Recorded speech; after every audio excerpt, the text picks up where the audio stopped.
أعوذ بالله من الشيطان الرجيم بسم الله الرحمن الرحيم ربي اشرح لي صدري ويسر لي أمري واحلل عقدة من لساني يفقه قولي بسم الله الرحمن الرحيم اللهم صل على محمد وعلى آل محمد كما صليت على إبراهيم وعلى آل إبراهيم إنك حميد مجيد اللهم بارك على محمد وعلى آل محمد كما باركت على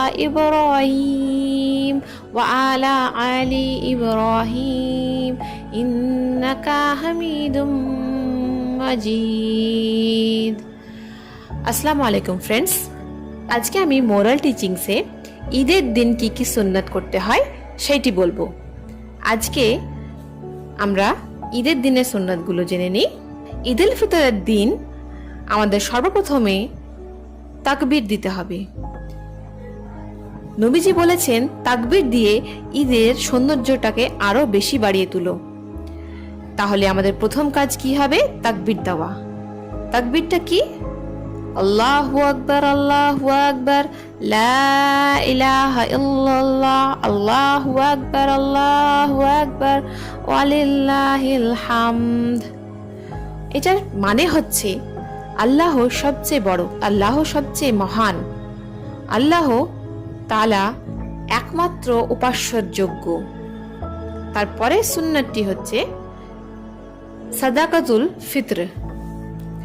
সিয়াম পালন করার পর আমাদের সাদাকাতুল ফিতর আদায় করা উচিত, আর এটা ফরজ। ঈদের নামাজের আগে কিন্তু আমাদেরকে আদায় করতে হবে। টাকাও দেওয়া যেতে পারে, আবার চাল ডালও দেওয়া যেতে পারে।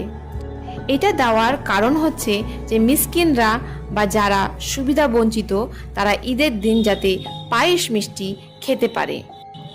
তারপরে 3 নম্বর সুন্নাতটি হচ্ছে ঈদুল ফিতরের দিন গোসল করা এবং নতুন জামা বা পরিষ্কার পরিচ্ছন্ন জামা পরা সুন্নাত। তারপরে 4 নম্বর সুন্নাত হচ্ছে সুগন্ধি ব্যবহার করা বা পারফিউম ব্যবহার করা। তারপরে সুন্নতটি হচ্ছে ঈদের নামাজ পড়তে গেলে খেজুর খেয়ে বেরোনোটা সুন্নাত।